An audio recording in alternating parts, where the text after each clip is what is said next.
Get ready, Staten Island. It's time to celebrate 5 years of Ferry Hawks baseball. Join us Friday, April 24th through Sunday, April 26th for our first homestand of the season and our 5th anniversary celebration. Score big with $5 tickets. Grab $5 domestic draft beers. Enjoy $5 popcorn. And yes, 2 Nathan's hot dogs for just $5. Visit ferryhawks.com now to lock in your seats.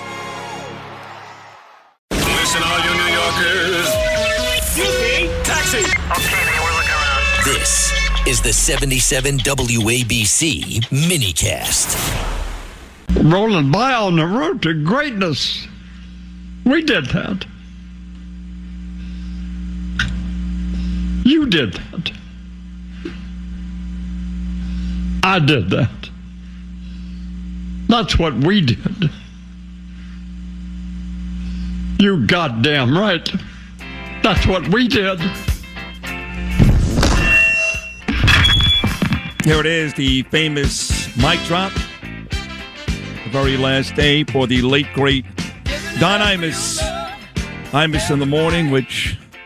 So it all started from me, basically. I did sports talk radio down in Florida, I don't know, for a couple of years. And then I got my first opportunity in New York in 2000, host a morning show. At the time, the station was doing very, very well. Had people like Opie and Anthony and the Radio Chick and Ron and Fez and Don and Mike, and had a couple of partners, Scott Kaplan, Craig Carton. But it failed, and after 1 year, I was heading back to Florida. And I got a phone call from Steve Cohen, not the owner of the Mets. Our Steve Cohen, who spent a lot of years at Sirius XM. I don't know where he is now. Married to the lovely Eileen Marchese Cohen.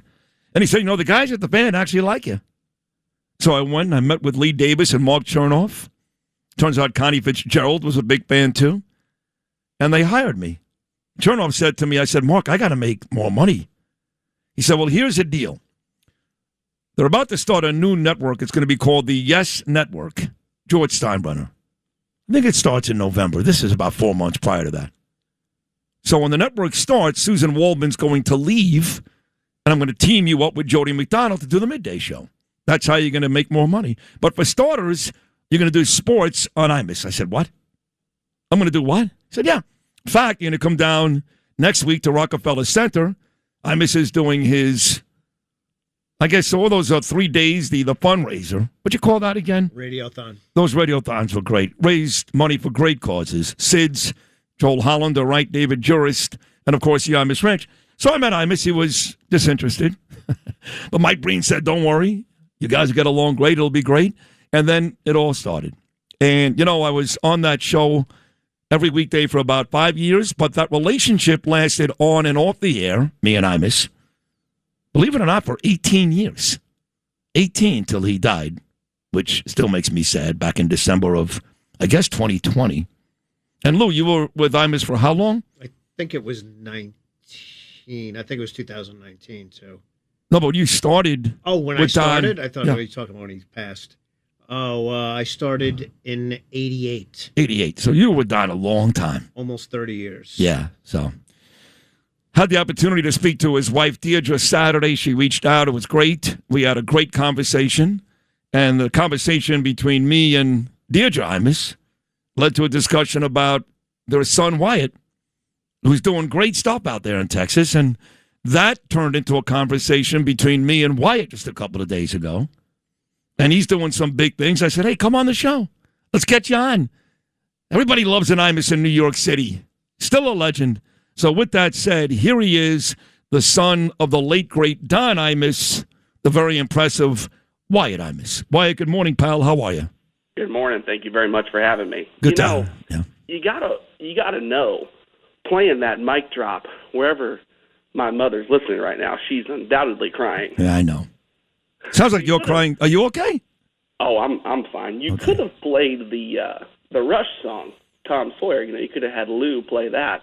Yeah. And that would have been great. But I know, instead you thought, hey, let's pull up we a do heartstring. play Rush on this show quite a bit because I happen to love the song Limelight. But we do play Tom Sawyer, and every time we play it, Wyatt, it's like, that's Imus's song. But we wanted the audience to get emotional because your father. Get everybody crying. Yes. Try to have a conversation. Yes. And right now, your father is somewhere, okay, and he's laughing his ass off watching everybody sure. cry. Yeah. What? How old were you when your father passed away? He passed away in 2019, so I was 21 years old.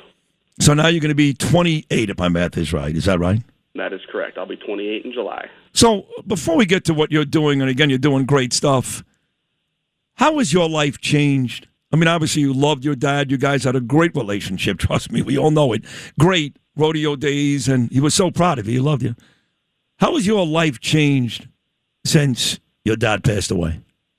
You know, oftentimes I talk to people who really lean on their fathers, right? You know, and I had a great relationship with mine, and he was heavily involved in everything I did. Well, with that, you have an unbelievable security net, right? You have, the ability to talk to somebody who you value more than anything. Yeah. And when somebody like that goes away, it leaves an impact where you no longer have that. You know, it's like jumping into the ocean and then somebody reaches down and takes your life raft. I like that. Well, that's true. He did such a great job demonstrating, I mean, to me at least, how to be a man and live your life. And so he left me with a lot of great lessons and what I think is a decent ability to navigate life. And I'm forever thankful for that. But, you know, it changes you forever. Yeah. You know, especially if you have a great relationship with your father and you no longer have that, it changes everything. It changes the trajectory of your life because it takes away, like I said, that analogy, that life raft in every way. Well, I can tell you that I know exactly what you're talking about because my dad was my best friend, Wyatt. When I was a little boy, he was my manager in Little League. He was my coach in football. We talked every day. You know, Wyatt, for about 19 years, whether I was doing a show in Florida or New York City, when the show ended, let's say 10 o'clock, 10:01, I got a text from my dad. And he would say, Sidney, you were great today. I said, Dad. Not every day am I great. He goes, no, you are. I am biased. And my father passed away. It'll be 6 years in July.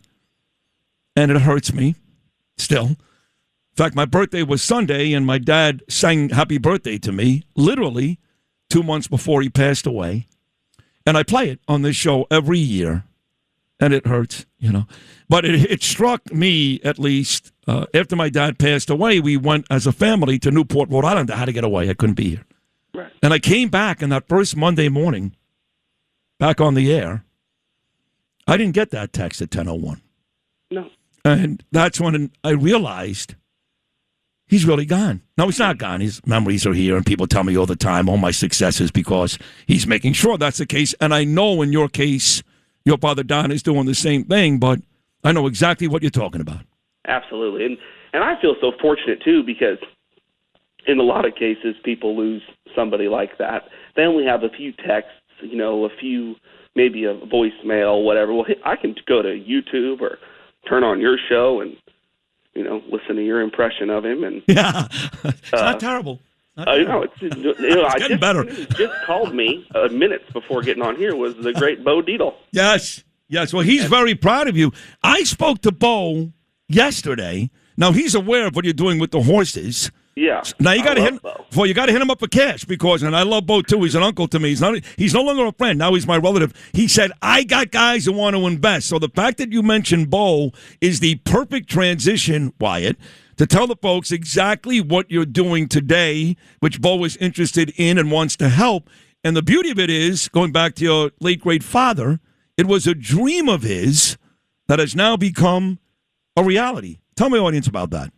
Well, absolutely. You know, he, a lot of people, I mean, I'm sure people know, but a lot of people don't really recognize that he was raised on a 40,000-acre cattle ranch between Kingman and Seligman, Arizona.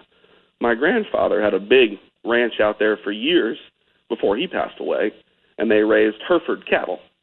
So all those years, him wearing the cowboy hat, it wasn't a stick of any kind. Like, he was cowboy through and through. You know, he was the real-life John Wayne. So when he and my mother founded the Imus Ranch for Kids with Cancer, they took all the values that embodied great cowboys, from the way he was raised, and they implemented it in helping these kids with cancer for years in New Mexico. You know, as you pointed out before I came on, raised millions and millions of dollars to help, you know, SIDS and all the kids with cancer and everything. Well, when I got old enough and started roping and liking horses and being around horses, we got into that aspect of it more, which is, you know, the performance horse side of like ranch life and the Western way of life.